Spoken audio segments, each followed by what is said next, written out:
Hello viewers, कैसे हैं आप सब। उम्मीद करता हूं कि आप सब बिल्कुल ठीक होंगे। तो जिस तरह से आपको पता है, हमने यहाँ पे design patterns in C sharp का कॉन्सेप्ट स्टार्ट कर लिया है। प्रीवियस लेक्चर के अंदर हमने डिज़ाइन पैटर्न्स क्या होते हैं उसका इंट्रोडक्शन देखा था।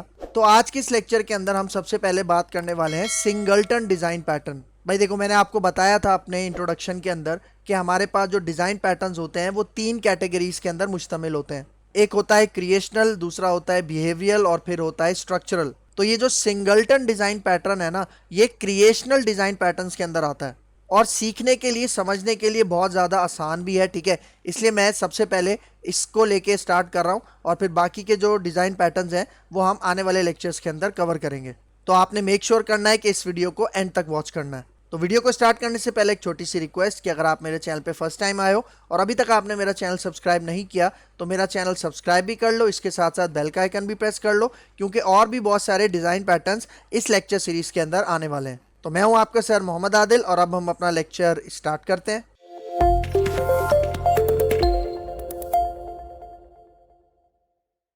तो भाई यहाँ पे देखो, आज हम बात करने वाले हैं सिंगलटन डिजाइन पैटर्न की। ठीक है, तो इसका जो नाम है ना सिंगलटन, इस नाम को रखने की भी एक बहुत बड़ी वजह है। मतलब सिंगलटन डिजाइन पैटर्न मतलब सिंगल चीज को रेफर कर रहा है और इस डिजाइन पैटर्न के अंदर कुछ इसी तरह का काम भी हो रहा होता है। ठीक है, तो अब यहाँ पे आ जाओ, मैं थोड़ा सा आपको डायग्राम से यहाँ पे समझाना चाह रहा हूँ। भाई देखो, अगर हम सिंगलटन डिजाइन पैटर्न को यूज नहीं करते, मतलब यहाँ पे देखो हेडिंग में क्या कह रहा है, विदाउट सिंगलटन डिजाइन पैटर्न, तो हम वहां पे क्लासेस और ऑब्जेक्ट्स के साथ किस तरह से काम करते हैं। यहाँ पे देखो देखो सपोज करो कि मेरे पास एक क्लास है। ठीक है, तो भाई हम क्या करते हैं, हम अपनी क्लास के क्या करते हैं, मल्टीपल ऑब्जेक्ट्स बनाते हैं। ठीक है, फॉर एग्जांपल यहाँ पे मैंने इस क्लास का एक ऑब्जेक्ट बनाया C1। ठीक है, और ये ऑब्जेक्ट बनाने का सिंटैक्स जो होता है, सेम उसी तरह एक दूसरा ऑब्जेक्ट भी हम बना सकते हैं। ठीक है, मतलब जितने चाहे बना सकते हैं। दूसरा ये हो गया फॉर एग्जांपल C2, उसका सिंटैक्स, फिर सेम इसी तरह C3 हो गया। मतलब जितने चाहे हम ऑब्जेक्ट्स बना सकते हैं। किसके ऑब्जेक्ट्स? अपनी किसी भी क्लास के ऑब्जेक्ट्स।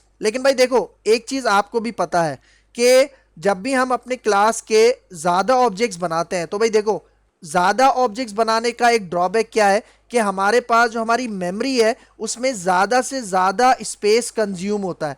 क्योंकि जब भी हम ऑब्जेक्ट बनाते हैं, जाहिर बात है वो हमारी मेमोरी के अंदर क्या होता है, स्टोर होता है। तो जाहिर बात है आप जितने ज्यादा ऑब्जेक्ट्स बनाओगे उतनी ज्यादा आपकी मेमोरी कंज्यूम होगी और उतनी ज्यादा आपकी जो एप्लीकेशन की परफॉर्मेंस है उसके ऊपर इफेक्ट होगा। तो ये जो C1, C2 और C3 हैं, ये क्या है, बेसिकली इंस्टेंसेस। मतलब ऊप की लैंग्वेज में हम ऑब्जेक्ट्स को क्या कहते हैं, इंस्टेंसेस कहते हैं। मतलब यहाँ पे तीन इंस्टेंसेस बनाए हुए हैं, C1, C2 और C3। ठीक है, ये तो नॉर्मल मैं आपको एक सिचुएशन बता रहा हूँ जिसके अंदर हम काम करते हैं। लेकिन अब मैं आपको बताता हूँ कि सिंगलटन डिजाइन पैटर्न, ठीक है, अगर हम सिंगलटन डिजाइन पैटर्न को यूज करते हैं तो उसमें हमें क्या फीचर और क्या एक पॉजिटिव चीज मिलती है। ठीक है, तो यहां पे देखो, तो भाई देखो, विद सिंगलटन डिजाइन पैटर्न मतलब जब हम सिंगलटन डिजाइन पैटर्न को यूज करते हैं तो क्या होता है, इसके अंदर हम एक सिंगलटन क्लास बनाते हैं। ठीक है, तो भाई जब हम ये सिंगलटन क्लास बनाएंगे, इसका नाम हम कुछ भी रख सकते हैं। मैंने यहाँ पे इसका नाम क्या रखा है, माई क्लास। तो सिंगलटन क्लास जब भी हम सिंगलटन डिजाइन पैटर्न को यूज करके बनाते हैं तो उसका मेन पॉइंट क्या है, थंब रूल क्या है, उसका मेन पॉइंट ये है कि उस क्लास का सिर्फ एक ही ऑब्जेक्ट होगा। मतलब सिंगलटन क्लास का सिंगलटन डिजाइन पैटर्न को फॉलो जब भी आप करोगे तो आप अपनी सिंगलटन क्लास का हमेशा एक ही ऑब्जेक्ट बनाओगे और वही object through out the application use होगा। इसका मतलब अगर मैं इस माई क्लास जो कि मेरी सिंगलटन क्लास है, अगर मैं इसके मल्टीपल ऑब्जेक्ट्स बनाऊं, ठीक है, फॉर एग्जांपल मैंने ऑब्जेक्ट 2 बना लिया, ऑब्जेक्ट 3 बना लिया, तो ये काम मैं सिंगलटन क्लास के साथ सिंगलटन डिजाइन पैटर्न को फॉलो करके नहीं कर सकता। ठीक है, तो ये इंपॉर्टेंट पॉइंट है, आपने याद रखना है। मतलब अगर हमारी किसी क्लास के मल्टीपल ऑब्जेक्ट्स बन गए, इसका मतलब वो जो सिंगलटन क्लास का जो कॉन्सेप्ट है, सिंगलटन डिजाइन पैटर्न का जो कॉन्सेप्ट है, इसका मतलब वो हम फॉलो नहीं कर रहे। सिंगलटन डिजाइन पैटर्न का कॉन्सेप्ट क्या है कि आपकी जो सिंगलटन क्लास है उसका हमेशा एक ही ऑब्जेक्ट होगा, सिंगल इंस्टेंस होगा, जो कि थ्रू आउट द एप्लीकेशन, मतलब जिसको पूरी एप्लीकेशन और अलग अलग क्लासेस सिर्फ उसी सिंगल इंस्टेंस को यूज करेंगे। तो इसका पहला बेनिफिट जो कि आपको देख के ही अंदाजा लग रहा होगा, और वो क्या है कि भाई जब हम एक ही सिंगल इंस्टेंस की बात कर रहे हैं, इसका मतलब हमें अलग अलग इंस्टेंसेस बनाने की जरूरत बिल्कुल भी नहीं है। इसका मतलब जब ऑब्जेक्ट्स या इंस्टेंसेस ज्यादा से ज्यादा नहीं बनेंगे, सिर्फ एक ही बनेगा और वही हर जगह यूज में आएगा, तो इसका मतलब हमारी जो मेमोरी है वो कम से कम कंज्यूम होगी और जो हमारी एप्लीकेशन है उसकी परफॉर्मेंस भी क्या हो जाएगी, अच्छी हो जाएगी। तो ये तो इसका मेन पॉइंट है किसका, सिंगलटन पैटर्न का, ठीक है। तो इसको जरा माइंड में रखना। अब आगे आ जाओ। तो भाई अब यहाँ पे देखो, अब मैं आपको थोड़ा सा इसका फ्लो समझाना चाह रहा हूं कि जब भी आप सिंगलटन डिजाइन पैटर्न को इंप्लीमेंट करोगे तो ये बेसिकली काम किस तरह से करता है, ठीक है। तो फॉर एग्जांपल मैंने बताया यहाँ पे मेरे पास क्या है, एक माई क्लास है जो कि मेरी सिंगलटन क्लास है, और उसका मैं सिर्फ एक ही ऑब्जेक्ट बना सकता हूं, और वही object through out the application use होगा, मतलब सेम होगा थ्रू आउट द एप्लीकेशन। क्योंकि अगर दूसरा ऑब्जेक्ट बन गया सिंगलटन क्लास का तो इसका मतलब हम इस डिजाइन पैटर्न की क्या कर रहे हैं, वायलेशन कर रहे हैं, खिलाफ वर्जी कर रहे हैं, ठीक है। तो भाई अब यहाँ पे कॉन्सेप्ट ये है कि हमारे पास ये जो सिंगलटन क्लास है, ठीक है। अब जाहिर बात है सिर्फ एक क्लास तो नहीं है ना हमारी एप्लीकेशन के अंदर, प्रोजेक्ट के अंदर बहुत सारी क्लासेस होंगी, ठीक है। तो फॉर एग्जांपल अब सपोज करो कि ये जो हमारे पास सिंगल इंस्टेंस है, ठीक है, किसका, ये जो हमारी सिंगलटन क्लास है ऑब्जेक्ट, इसका सिंगल इंस्टेंस है, ये अब हमारे पास कोई दूसरी क्लासेस यूज करना चाह रही है, मतलब आउटसाइड क्लासेस वो इसको यूज करना चाह रही है। जिस तरह यहाँ पे देखो, एक है अनदर क्लास 1 और एक है अनदर क्लास 2। तो ये जो अनदर क्लासेस हैं, आउटसाइड क्लासेस हैं, इनको हमारे इस क्लास का क्या करना है, ऑब्जेक्ट बनाना है। तो भाई याद रखना, ये जो दूसरी क्लासेस है ना, ठीक है, वो डायरेक्ट हमारी माई क्लास का ऑब्जेक्ट नहीं बना सकते, ठीक है। तो ये जो दूसरी क्लासेस है वो क्या करेंगे, वो बेसिकली हमारी इस सिंगलटन क्लास को रिक्वेस्ट करेंगे। क्या करेंगे, रिक्वेस्ट करेंगे। इसका मतलब ये जो अनदर क्लास 1 है, अनदर क्लास 2 है, ये हमारी माई क्लास को, सिंगलटन क्लास को रिक्वेस्ट करेंगे और उसको कहेंगे कि भाई हमें ऑब्जेक्ट दो, क्योंकि हम आपकी इस माई क्लास का ऑब्जेक्ट नहीं बना सकते। क्यों नहीं बना सकते, क्योंकि इसके अंदर प्राइवेट कंस्ट्रक्टर होता है, जिसकी वजह से इस सिंगलटन क्लास का हम ऑब्जेक्ट नहीं बना सकते। इसलिए जो दूसरी क्लासेस हैं वो हमारी सिंगलटन क्लास से रिक्वेस्ट करेंगी कि भाई उससे ऑब्जेक्ट चाहिए। और अब ये जो सिंगलटन क्लास है माई क्लास, ये क्या करेगी, ये जो सेम ऑब्जेक्ट है ना, ये दोनों क्लासेस को क्या कर देगी, रिटर्न कर देगी। इसका मतलब देखो यहाँ पे ऐसा नहीं होगा कि जो माई क्लास है, हमारी सिंगलटन क्लास है, वो अनदर क्लास 1 को एक सेपरेट ऑब्जेक्ट रिटर्न करे और अनदर क्लास 2 को एक सेपरेट ऑब्जेक्ट रिटर्न करे। नहीं, ऐसा नहीं होगा। बल्कि जो माई क्लास है, ये वही जो सेम ऑब्जेक्ट है ना, सिंगल ऑब्जेक्ट है, वही अनदर क्लास 1 को भी रिटर्न करेगा और अनदर क्लास 2 को भी रिटर्न करेगा, ठीक है। तो ये है इसका फ्लो कि जब दूसरी क्लासेस आपकी सिंगलटन क्लासेस के साथ काम करेंगी तो वो कुछ इस तरह से डेटा रिक्वेस्ट करेंगी, मतलब ऑब्जेक्ट रिक्वेस्ट करेंगी, और इस तरह से उनको क्या मिलेगा, ऑब्जेक्ट मिलेगा, ठीक है। अब आ जाओ आगे, ठीक है। अब मैं इसका जरा मजीद आपको एक फ्लो समझाना चाह रहा हूं जो कि हम प्रैक्टिकली भी इंप्लीमेंट करके देखेंगे। देखो होगा क्या, फॉर एग्जांपल यहाँ पे देखो, ये अनदर क्लास 1 है, मतलब आउटसाइड क्लास है, जिसको किसका ऑब्जेक्ट चाहिए, ये जो हमारी माई क्लास है उसका ऑब्जेक्ट चाहिए। तो ये क्या करेगी, अनदर क्लास 1 जो है वो हमारी माई क्लास जो कि सिंगलटन क्लास है उससे ऑब्जेक्ट रिक्वेस्ट करेगी, मांगेगी। लेकिन माई क्लास के अंदर, हमारी सिंगलटन क्लास के अंदर क्या होगा, एक मेथड होगा जो कि ये जो ऑब्जेक्ट रिटर्न कर रहा है ना, वो वाला काम कौन करके देगा, आपको ये मेथड करके देगा। इसका मतलब ये जो हमारी माई क्लास होगी ना, सिंगलटन क्लास होगी, इसके अंदर हम एक मेथड बनाएंगे, एक स्टैटिक मेथड बनाएंगे, और वो जो स्टैटिक मेथड है वो हमारा ऑब्जेक्ट क्या करेगा, रिटर्न करेगा, किसको, हमारी अनदर क्लास 1 को, मतलब आउटसाइड क्लासेस को। इसका मतलब देखो होगा क्या, यहां पे देखो कि ये जो अनदर क्लास 1 है ना, ये हमारी माई क्लास के इस मेथड को रिक्वेस्ट करेगा, और ये जो मेथड है वो ये वाला ऑब्जेक्ट किसको रिटर्न करेगा, हमारी अनदर क्लास 1 को, मतलब आउटसाइड क्लास को। मतलब इस डायग्राम को जरा अच्छे से समझना कि भाई ये जो अनदर क्लास 1 है इसको ऑब्जेक्ट चाहिए किससे, हमारी माई क्लास से, सिंगलटन क्लास से। लेकिन माई क्लास के अंदर एक पब्लिक मेथड होता है जिसको हम ग्लोबल एक्सेस पॉइंट भी कहते हैं। तो जो हमारी अनदर क्लासेस है ना, दूसरी क्लासेस हैं, वो हमारी सिंगलटन क्लास के इस मेथड को एक्सेस करेंगे, और ये जो मेथड है वो ये वाला ऑब्जेक्ट रिटर्न कर देगा, किसको, आपकी अनदर क्लास को या आउटसाइड क्लास को। मतलब जब हम प्रैक्टिकल इंप्लीमेंटेशन करेंगे ना तो हम इस तरह से काम करेंगे, मतलब सिंगलटन क्लास बनाएंगे, मेथड बनाएंगे, और वो मेथड बेसिकली आपको एक ऑब्जेक्ट रिटर्न करेगा, किसको, आपकी अनदर क्लास को या आउटसाइड क्लास को। तो ये भी पॉइंट अपने माइंड में रखना, ठीक है। फिर आगे आ जाओ, ठीक है। तो अब यहाँ पे देखो, अब इसके कुछ इंपॉर्टेंट पॉइंट्स हैं सिंगलटन डिजाइन पैटर्न से रिलेटेड, इसको भी समझना बहुत ज्यादा जरूरी है। फिर आते हैं इसके प्रैक्टिकल के ऊपर, ठीक है। तो यहाँ पे देखो पहला पॉइंट क्या कह रहा है, singleton design pattern in C sharp is one of the most popular design patterns. मतलब बहुत ज्यादा पॉपुलर डिजाइन पैटर्न है जो कि मार्केट के अंदर जितनी भी एप्लीकेशंस प्रोजेक्ट्स बन रहे हैं उसके अंदर भी यूज किया जाता है, और इंटरव्यूअर का भी बड़ा एक फेवरेट, मतलब एक टॉपिक है, फेवरेट एक क्वेश्चन है जो कि तकरीबन हर सी शार्प डेवलपर से ये लोग पूछते हैं। फिर आ जाओ सेकंड पॉइंट, यहाँ पे देखो क्या कह रहा है, In this pattern, a class has only one instance in the program that provides a global point of access to it. अब जरा इस पॉइंट को समझना, मैंने क्या बताया कि जो सिंगलटन क्लास होती है, ठीक है, जब वो सिंगलटन डिजाइन पैटर्न को फॉलो करती है तो इसका मतलब वो सिर्फ एक ही इंस्टेंस बना सकती है। इंस्टेंस मतलब ऑब्जेक्ट, मतलब एक ही ऑब्जेक्ट बना सकती है। इससे ज्यादा अगर ऑब्जेक्ट बन जाएंगे तो इसका मतलब ये जो सिंगलटन डिजाइन पैटर्न है उसकी खिलाफ वर्जी हो जाएगी, उसकी वायलेशन हो जाएगी। अच्छा, तो यहां पे देखो ओनली वन इंस्टेंस बना सकते हैं, बन गया, ठीक है। उसके बाद उसको दूसरी क्लासेस एक्सेस कैसे करेंगी, हम वहां पे बनाएंगे एक मेथड, और उसी मेथड को यहां पे कहा जा रहा है ग्लोबल एक्सेस पॉइंट। इसका मतलब वो जितनी भी दूसरी क्लासेस है ना, आउटसाइड क्लासेस हैं, वो उस मेथड को क्या करेंगी, पब्लिक मेथड को एक्सेस करेंगी, जिसको मैं क्या कह रहा हूं, ग्लोबल पॉइंट एक्सेस। और फिर वही मेथड क्या करेगा, वो जो सिंगल ऑब्जेक्ट है वो रिटर्न करेगा किसको, आउटसाइड क्लासेस को, ठीक है। तो ये पॉइंट इसके अंदर बताना चाह रहा है सेकंड पॉइंट के अंदर, ठीक है। अब आ जाओ थर्ड पॉइंट, देखो क्या कह रहा है, in other words a singleton is a class that allows only a single instance of itself to be created and usually gives simple access to that instance. मतलब देखो यहां पे क्या कह रहा है कि सिंगलटन क्या है, बेसिकली एक क्लास है जो कि अलाउ करता है सिर्फ और सिर्फ एक सिंगल इंस्टेंस, और उस सिंगल इंस्टेंस को वो शेयर कैसे करता है दूसरी क्लासेस के दरमियान। हम वहां पे एक मेथड बनाते हैं, एक सिंपल मेथड बनाते हैं जिसको हम ग्लोबल एक्सेस पॉइंट कहते हैं। वहीं से वो जो इंस्टेंस है, जो ऑब्जेक्ट है, वो सारी क्लासेस को शेयर किया जाता है।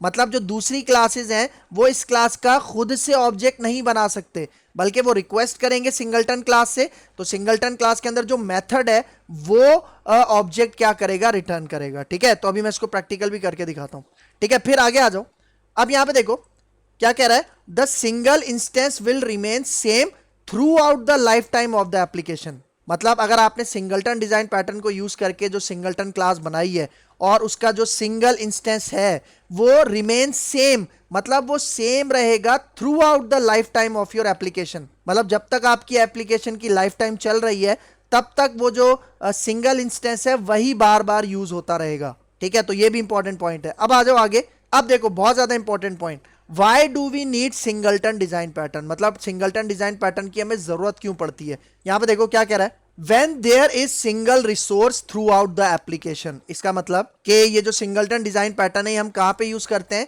जहां पे हमें अपनी सिर्फ सिंगल रिसोर्स को एक्सेस करना हो बार बार। एग्जाम्पल, इसकी एग्जाम्पल आपको बताता हूं। यहां पे देखो क्या कह रहा है, फॉर एग्जाम्पल डेटाबेस या फिर लॉग फाइल। भाई देखो आपको पता है ना कि आपकी सिंगल रिसोर्स क्या है, आपका डेटाबेस। अब हमें क्या करना होता है कि भाई हमें बार बार अपने डेटाबेस के साथ कनेक्शन चाहिए होता है ताकि हम उसके अंदर डेटाबेस के ऑपरेशंस परफॉर्म कर सकें।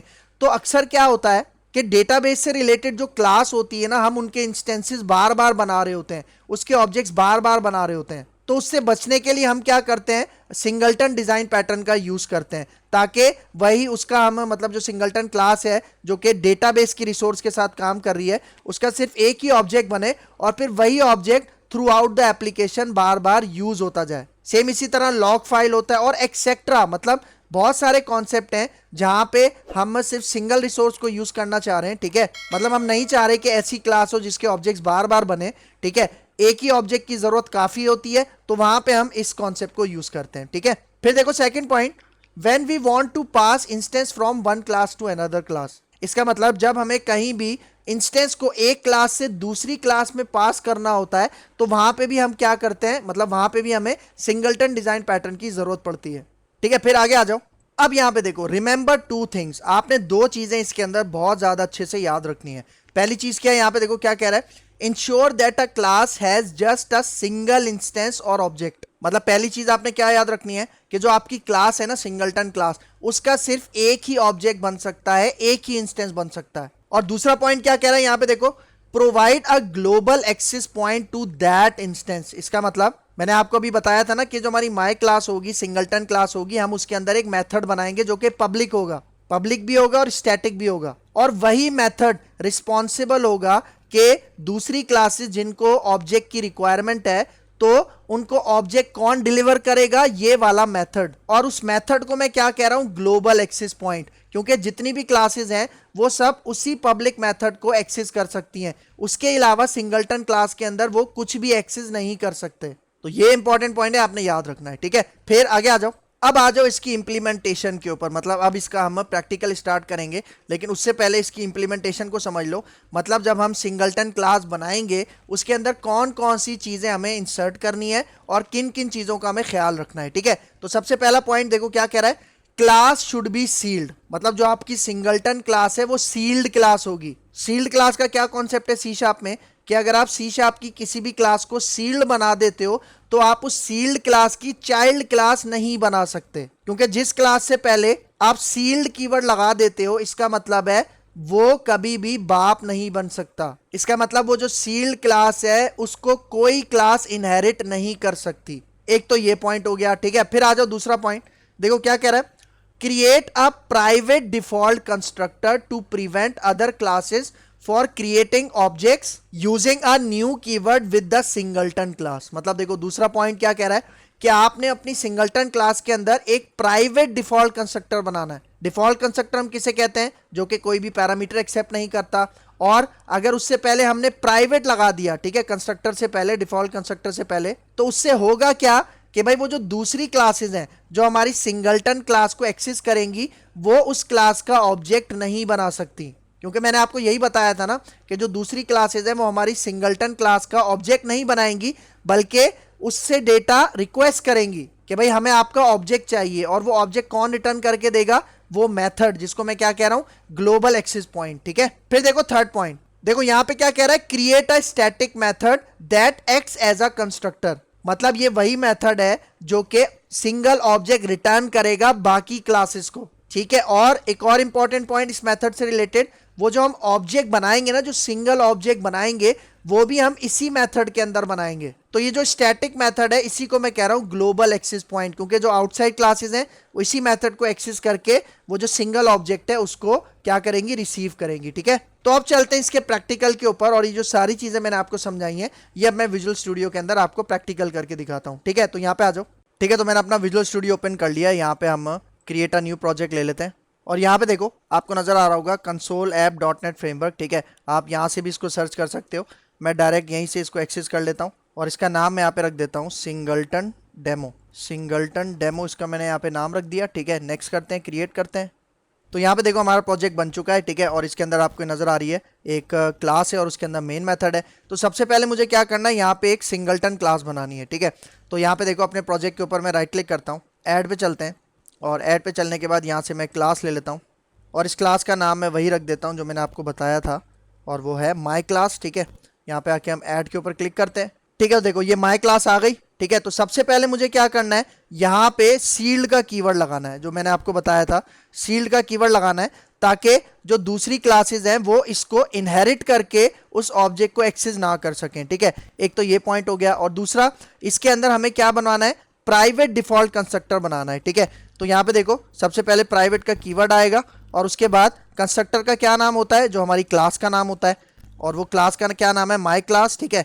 तो यहाँ पे देखो ये हमारे पास क्या आ गया, एक प्राइवेट डिफॉल्ट कंस्ट्रक्टर आ गया, ठीक है। इसके अंदर हमें लॉजिक कुछ भी नहीं लिखनी, क्योंकि हमने ये सिर्फ इसलिए बनाया है कि जो दूसरी क्लासेस हैं वो इस क्लास का डायरेक्ट ऑब्जेक्ट ना बना सकें, ठीक है। अगर मैं आपको करके दिखाऊं, ठीक है, जिस तरह यहाँ पे देखो हम अपने मेन मेथड वाली क्लास के अंदर चलते हैं, और इसके मेथड के अंदर, मेन मेथड के अंदर मैं यहाँ पे इसका ऑब्जेक्ट बनाता हूँ, ठीक है। इस ऑब्जेक्ट का नाम रख देता हूँ MC, ठीक है। MC का मतलब गलत नहीं समझना, ठीक है।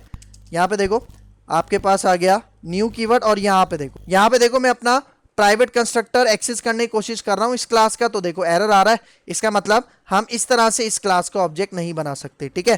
तो मतलब आप समझ लो कि हमने इसको दो दफा क्या कर लिया, सिक्योर कर लिया। मतलब दो तरीके से हमने इसको क्या कर लिया, सिक्योर कर लिया। एक तो सीड लगा के, और दूसरा प्राइवेट कंस्ट्रक्टर बना के, ठीक है। क्योंकि भाई देखो ये जो सिंगलटन क्लास होती है ना, इसको दूसरी लैंग्वेज के अंदर बहुत सारे लोग रीड ओनली क्लास भी कहते हैं, क्योंकि हमें सिर्फ इसका ऑब्जेक्ट एक्सेस करना होता है बस। मतलब इसके अंदर कोई राइट वगैरह का जो काम होता है वो हम इसके अंदर नहीं करते, ठीक है।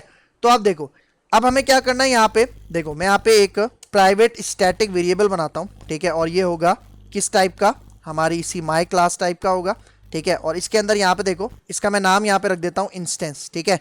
और इस तरह से मैं क्या कर देता हूँ, यहाँ पे इसका ऑब्जेक्ट बना लेता हूँ, ठीक है। ठीक है, आप सिंपल टैब प्रेस कर लो, ऑब्जेक्ट इसका यहाँ पे बन जाएगा, ठीक है। तो देखो ये मैंने प्राइवेट रखा है, इसका मतलब जो दूसरी क्लासेस हैं वो इसको भी डायरेक्ट एक्सेस नहीं कर सकती। मतलब इस ऑब्जेक्ट को वो डायरेक्ट एक्सेस नहीं कर सकती। उसके लिए मुझे क्या करना पड़ेगा, ग्लोबल एक्सेस पॉइंट बनाना पड़ेगा, जो कि मैंने आपको बताया था एक पब्लिक स्टैटिक मेथड होगा ना, वो मुझे यहाँ पे बनाना पड़ेगा। किस तरह से, यहाँ पे देखो मैं कहता हूँ पब्लिक, और यहाँ पे मैं इसको कह देता हूँ स्टैटिक, और ये किस टाइप का होगा, माई क्लास टाइप का होगा। और इसका जो मैं नाम रख रहा हूँ वो मैं नाम रख रहा हूँ, देखो मैं इस मेथड का नाम क्या रख रहा हूँ, गेट इंस्टेंस, क्योंकि इसी मेथड के थ्रू जो दूसरी क्लासेस है वो क्या करेंगी, वो जो सिंगल ऑब्जेक्ट है, सिंगल इंस्टेंस है, उसको गेट करेंगी।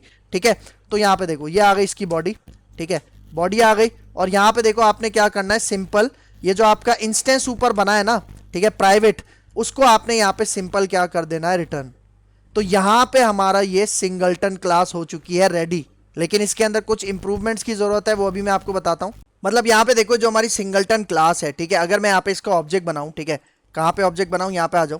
ठीक है, यहाँ पे मैं इसका ऑब्जेक्ट बनाता हूँ। ठीक है, मैं कह देता हूँ यहाँ पे ओबीजे, ठीक है, इज इक्वल टू, और उसके बाद यहाँ पे देखो माई क्लास। ठीक है, अब मुझे किसको एक्सेस करना है, वो जो मैंने ग्लोबल एक्सेस पॉइंट बनाया था, जो स्टैटिक मेथड था, और स्टैटिक मेथड को आप कैसे कॉल करते हो आपको पता है, क्लास नेम के साथ। ठीक है, तो माई क्लास डॉट, और यहाँ पे उसके बाद देखो वो पब्लिक होगा।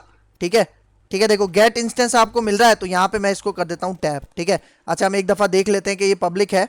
हाँ जी बिल्कुल, यहाँ पे देखो ये पब्लिक है आपके पास। ठीक है, ठीक है, और यहाँ पे देखो हम अपनी क्लास की मदद से क्या कर रहे हैं, यहाँ पे देखो इसको इस तरह से एक्सेस कर रहे हैं। सही है, लेकिन अगर मैं यहाँ पे एक दूसरा यहाँ पे इंस्टेंस बनाऊं माई क्लास का, और इसका मैं नाम यहाँ पे रख देता हूँ obj2। ठीक है, obj2 इसका नाम रख देते हैं।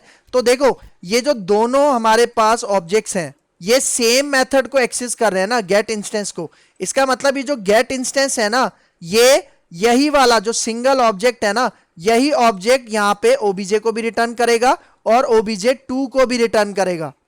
मतलब ऐसा नहीं होगा कि जो गेट इंस्टेंस का मेथड है ये एक सेपरेट ऑब्जेक्ट यहां पे ट्रांसफर कर दे और यहां पे एक सेपरेट ऑब्जेक्ट ट्रांसफर कर दे, ऐसा नहीं होगा। मतलब ये जो सिंगल ऑब्जेक्ट है ना, ठीक है, यही वाला सिंगल ऑब्जेक्ट हमारे पास ओबीजे के अंदर भी जाएगा और यहाँ पे obj2 के अंदर भी जाएगा। तो ये पॉइंट याद रखना। ठीक है, लेकिन अब हम यहाँ पे बात करते हैं कुछ इंप्रूवमेंट्स की। भाई देखो इंप्रूवमेंट ये है कि यहाँ पे देखो सबसे पहला काम, भाई देखो हो सकता है जिस प्रोजेक्ट के अंदर मैं ये वाली क्लास बना रहा हूँ, सिंगलटन क्लास बना रहा हूँ, हो सकता है कि भाई कभी ये यूज हो या कभी ये यूज ना हो। लेकिन यहाँ पे अगर आप कोडिंग के ऊपर गौर करो तो यहाँ पे देखो अगर ये वाली क्लास यूज नहीं भी होगी ना, फिर भी इसका ऑब्जेक्ट लाजमी बनेगा। मतलब भले ये क्लास यूज ना हो फिर भी यहाँ पे देखो इसका ऑब्जेक्ट लाजमी बनेगा। और आपको पता है जब ऑब्जेक्ट बनता है तो वो मेमोरी में क्या करता है, कोई जगह कंज्यूम करता है। तो हम यहाँ पे ना एक कंडीशन लगाएंगे। ठीक है, मतलब यहाँ पे देखो मैं कह रहा हूँ कि भाई इसको इस तरह से यहाँ पे हमने ऑब्जेक्ट नहीं बनाना। ठीक है, इसको मैंने यहाँ से हटा दिया। इसको हम कैसे ऑब्जेक्ट बनाएंगे, यहाँ पे देखो मैं यहाँ पे एक इफ कंडीशन लगाऊंगा। ठीक है, और इफ कंडीशन के अंदर मैं कह रहा हूँ कि भाई ये वाला जो इंस्टेंस है, ठीक है, अगर ये नल है, ठीक है, अगर ये इक्वल है किसके, नल के, तो क्या करो उसके बाद आप ये ऑब्जेक्ट बनाओ। ठीक है, मतलब उसके बाद आप ये ऑब्जेक्ट जो कि सिंगल ऑब्जेक्ट होगा वो आप यहाँ पे इस तरह से बना लो। सही है, इसका मतलब अब जो दूसरी क्लासेस हैं जब वो इस मेथड को एक्सेस करेंगी तभी इसका ऑब्जेक्ट बनेगा, तभी इसका सिंगल ऑब्जेक्ट बनेगा। अदरवाइज वो जो सिंगल ऑब्जेक्ट बन रहा था वो भी नहीं बनेगा। इससे क्या होगा कि वो जो ऑब्जेक्ट बन रहा था ना हमारी एप्लीकेशन में जो कि जगह घेरता, ठीक है, वो हमने काम नहीं किया। अच्छा अब देखो इसका मोस्ट इंपॉर्टेंट पॉइंट, भाई यहाँ पे देखो ये जो सिंगलटन डिजाइन पैटर्न है ना, ये एक जगह पे आके ना फेल हो जाता है। और वो कौन सी जगह है, उसको हम कहते हैं मल्टी थ्रेडिंग। मतलब मल्टी थ्रेडिंग का कॉन्सेप्ट आपको पता होगा। नॉर्मली क्या होता है कि एक ही थ्रेड होती है हमारी सी शार्प एप्लीकेशन की और वही हमारे सारे टास्क को परफॉर्म करती है। लेकिन मल्टी थ्रेडिंग से क्या होता है कि हम अलग अलग थ्रेड बना लेते हैं और हर टास्क को परफॉर्म करने के लिए हम एक अलग अलग थ्रेड बनाते हैं। मतलब जितने भी टास्क हैं हमारी एप्लीकेशन के वो पैरेलली क्या होते हैं, परफॉर्म होते हैं। तो उस कॉन्सेप्ट के लिए हम क्या यूज करते हैं, थ्रेड्स का कॉन्सेप्ट यूज करते हैं, मल्टी थ्रेडिंग का कॉन्सेप्ट यूज करते हैं। क्योंकि मल्टी थ्रेडिंग हमें क्या चीज अलाउ करती है कि जो आपके डिफरेंट टास्क हैं वो पैरेलली एक साथ परफॉर्म हो सके। इसके लिए हम क्या करते हैं, मल्टी थ्रेडिंग का कॉन्सेप्ट यूज करते हैं। तो भाई आप सपोज करो कि अगर हमारे पास मल्टीपल थ्रेड्स हैं, सपोज करो कि हमारे पास 2 थ्रेड्स हैं जो हमारे पास यहाँ पे आ रही हैं, मतलब 2 थ्रेड्स हैं जो हमारे इस कोड को एग्जीक्यूट कर रहे हैं। तो अब सपोज करो कि 2 थ्रेड्स एट अ टाइम यहां पे आ गए, मतलब इफ कंडीशन को उन्होंने चेक किया और दोनों को यहां पे इंस्टेंस क्या मिला, नल मिला। और फिर उन दोनों ने एट अ टाइम क्या किया, इस क्लास के 2 ऑब्जेक्ट्स बना लिए। तो जब दो ऑब्जेक्ट्स बन गए तो इसका मतलब है कि वो जो हमारा सिंगलटन डिजाइन पैटर्न का मेन रूल था ना, वो क्या हो गया, डिस्ट्रॉय हो गया, उसकी वायलेशन हो गई। तो इस कॉन्सेप्ट के लिए हम यहाँ पे एक कॉन्सेप्ट यूज करते हैं लॉक चेकिंग का। मतलब हम यहाँ पे लॉक लगाते हैं, मतलब जो मल्टीपल थ्रेड्स हैं उनको हम वेट करवाते हैं, जिससे क्या होता है कि एट अ टाइम एक ही थ्रेड क्या कर सकती है, काम कर सकती है। ठीक है, तो उसको हम कैसे इंप्लीमेंट करेंगे, यहाँ पे देखो, यहाँ पे मैं एक ऑब्जेक्ट बनाता हूँ। ठीक है, यहाँ पे मैं एक ऑब्जेक्ट बनाता हूँ, वो भी प्राइवेट होगा, प्राइवेट स्टैटिक। ठीक है, और किस टाइप का होगा, ऑब्जेक्ट क्लास, जो कि पेरेंट है सारी क्लासेस की। ठीक है, तो यहाँ पे देखो मैं क्या बना रहा हूँ, इंस्टेंस लॉक। अब देखो विजुअल स्टूडियो 2022 इतना एफिशिएंट हो गया है कि वो खुद ही समझ रहा है कि भाई यहाँ पे मैं कौन सा काम कर रहा हूँ, सिंगलटन डिजाइन पैटर्न का काम कर रहा हूँ। तो जो कोड मुझे आगे लिखना था ना, वो उसने पहले से बता दिया। तो अब यहाँ पे मैं क्या करता हूँ, सिंपल टैब का बटन प्रेस करता हूँ, तो देखो पूरा का पूरा मेरे पास ऑब्जेक्ट आ गया। तो अब देखो ये मैंने यहाँ पे ऑब्जेक्ट बना दिया। ठीक है, इसके ऑब्जेक्ट का नाम क्या रख दिया मैंने, इंस्टेंस लॉक। अब इसी को मैं यूज करूंगा अपने लॉक के अंदर। ठीक है, और याद रखना लॉक आपने कहाँ लगाना है। ठीक है, ये जो इफ है ना, इसके बाहर, मतलब इसके ऊपर। तो यहाँ पे हम एक कीवर्ड यूज करते हैं, लॉक कीवर्ड। कौन सा कीवर्ड यूज करते हैं, लॉक कीवर्ड। और उसके अंदर मैं यहाँ पे अपना ये पास कर देता हूँ, इंस्टेंस लॉक। ठीक है, और ये जो पूरा इफ कंडीशन है, ये हमारे पास इस लॉक के अंदर यहाँ पे देखो इस तरह से क्या हो जाएगा, एनक्लोज हो जाएगा। तो अब जरा कॉन्सेप्ट समझना भाई, यहाँ पे देखो ये जो मैंने ऑब्जेक्ट बनाया है इंस्टेंस लॉक, ये क्यों बनाया है, क्योंकि देखो हमारे पास जितनी भी थ्रेड्स आएंगी ना, वो यहाँ पे इस इंस्टेंस लॉक के ऑब्जेक्ट के अंदर आके क्या करेंगी, वेट करेंगी। ठीक है, सपोज करो कि हमारे पास दो थ्रेड्स एट अ टाइम यहाँ पे इस कोड को एक्सेस कर रही हैं। तो जो पहला ऑब्जेक्ट है, ठीक है, वो तो यहाँ पे आएगा लॉक के पास, और उसके बाद यहाँ पे आ जाएगा इफ कंडीशन के अंदर।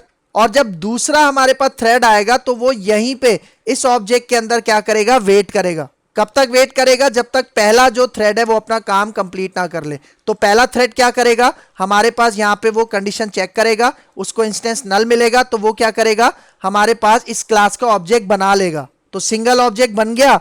इसका मतलब ये जो दूसरा हमारे पास थ्रेड था ना, जो यहाँ वेट कर रहा था, उसको क्या रिटर्न मिलेगा, उसको ये वाला इंस्टेंस रिटर्न मिलेगा। ठीक हो गया, मतलब इस कोड को समझो कि भाई सबसे पहले यहाँ पे लॉक चेकिंग होगी। ठीक है, इसका मतलब कि अगर एक से ज्यादा थ्रेड्स आ रही हैं तो जो बाकी की थ्रेड्स हैं वो यहाँ पे वेट करेंगी, और उसके बाद देखो हमारे पास ये इफ कंडीशन चलेगी। ठीक है, तो फर्स्ट टाइम जब भी हमारे पास ये एप्लीकेशन रन होगी तो यहाँ पे वो जो इंस्टेंस है, जो सिंगल इंस्टेंस है, वो क्या होगा, नल होगा। यहाँ पे आगे वो सिंगल इंस्टेंस बन जाएगा। तो जब सिंगल इंस्टेंस बन जाएगा और उसके बाद दोबारा सेकेंड टाइम जब ये वाला कोड एग्जीक्यूट होगा, तो यहाँ पे जो इफ कंडीशन है ये क्या हो जाएगी, फॉल्स हो जाएगी, क्योंकि इंस्टेंस बन चुका है। तो जब इंस्टेंस बन चुका है तो जो बाकी की थ्रेड्स होंगी उनको यहां से इंस्टेंस क्या हो जाएगा, रिटर्न हो जाएगा। कौन सा इंस्टेंस, जो कि पहले बन चुका है। ठीक है, दोबारा रिपीट कर रहा हूं, जरा इसको गौर से समझना। ठीक है, देखो हमारा यहाँ पे क्या होगा, ये कोड एग्जीक्यूट होगा। ठीक है, अगर मल्टीपल थ्रेड्स हैं तो एक थ्रेड आगे जाएगा, दूसरा थ्रेड यहाँ पे क्या हो जाएगा, वेट करेगा, और उसके बाद जो कोड एग्जीक्यूट होगा यहाँ पे वो चेक करेगा कि भाई हमारा इंस्टेंस बराबर है नल के। अगर नल के बराबर है तो क्या होगा, ये हमारा सिंगल इंस्टेंस क्या कर देगा, क्रिएट कर देगा। और उसके बाद सेकंड टाइम जब हमारे पास ये कोड एग्जीक्यूट होगा ना, तो उस केस में इंस्टेंस बन चुका है ना, तो इसका मतलब ये वाला इफ ब्लॉक एग्जीक्यूट नहीं होगा। उसके बजाय क्या होगा, वही जो इंस्टेंस बन चुका है ना, वही क्या हो जाएगा, रिटर्न हो जाएगा। लेकिन भाई यहाँ पे देखो, ये जो हमने लॉक लगाया है ना, यहाँ पे भी एक इशू आता है।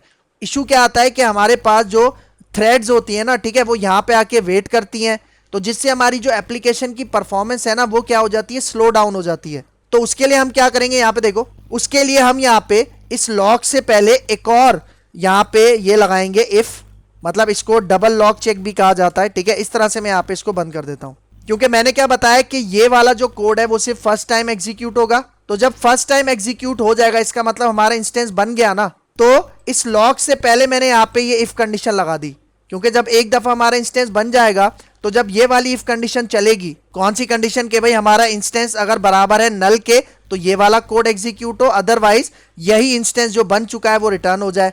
तो ये वाला जो मैंने इफ लगाया है, इससे फायदा क्या होगा कि उसके बाद हमारे पास वो लॉक के ऊपर भी नहीं आएगा, तो जिससे हमारी जो एप्लीकेशन जो यहाँ पे स्लो हो रही थी ना मल्टीपल थ्रेड्स की वजह से, वो चीज भी यहाँ पे क्या हो जाएगी, कवर अप हो जाएगी। तो इसका मतलब अब यहाँ पे वो जो मल्टी थ्रेडिंग का जो इशू आ रहा था ना, जिसकी वजह से ये सिंगलटन डिजाइन पैटर्न का कॉन्सेप्ट फेल हो जाता था, उस चीज को भी हमने यहाँ पे इस तरह से क्या कर लिया, कवर कर लिया। मतलब अब इस सिंगलटन डिजाइन पैटर्न के अंदर कोई भी फ्लॉज नहीं है, कोई भी ड्रॉबैक्स नहीं है। आप जब भी इसको इंप्लीमेंट करोगे तो आपने इसी स्ट्रैटेजी को क्या करना है, यूज करना है। ठीक है, तो अगर मैं इस क्लास को यहां पे इस तरह से एक्सेस करूंगा तो याद रखना कि आप जितने भी इसके ऑब्जेक्ट्स बना लो, ठीक है, आप एक बनाओ, दो बनाओ, ठीक है, आप तीन बनाओ, ठीक है, जिस तरह मैं तीसरा यहां पे बनाता हूं, तो आप यहां पे क्या करोगे, इस मेथड को एक्सेस करोगे ना, गेट इंस्टेंस, जिसको मैं ग्लोबल एक्सेस पॉइंट कह रहा हूं।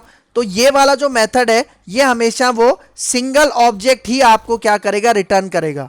क्योंकि सिंगलटन डिजाइन पैटर्न में क्या होता है कि वही same object through out the application क्या होता है, यूज होता रहता है। सही है, तो भाई देखो, अगर आपको यहाँ पे फर्स्ट टाइम में इसको समझने में थोड़ी सी अगर दिक्कत आ रही है तो आप इस वीडियो को 1 से 2 दफा और देख लेना, क्योंकि इसका कॉन्सेप्ट यही है। अब आपको समझना है इसको, तो अगर फर्स्ट टाइम में समझ में नहीं आया तो कोशिश करो इसको 2 से 3 दफा देखो इस वीडियो को, आपको अच्छे से समझ में आ जाएगा। क्योंकि ऐसा कॉन्सेप्ट है जो कि डिमांडिंग है, जो कि इंटरव्यू में ही बहुत ज्यादा पूछा जाता है, और मार्केट में जो एप्लीकेशन बन रही हैं उसके अंदर भी ये इंप्लीमेंट होता है। ठीक है, तो यहाँ पे हमारा ये लेक्चर हो गया है वाइंड अप। तो अगर आपको मेरी वीडियो पसंद आई है तो मेरा चैनल जरूर सब्सक्राइब करके जाना, इसके साथ साथ बेल का आइकन भी प्रेस करना, क्योंकि और भी बहुत सारी वीडियोस इस लेक्चर सीरीज के अंदर आने वाली हैं। तो मुझे अपनी दुआ में याद रखना, मिलते हैं इंशाल्लाह नेक्स्ट लेक्चर में, तब तक के लिए दीजिए इजाजत, अल्लाह हाफिज।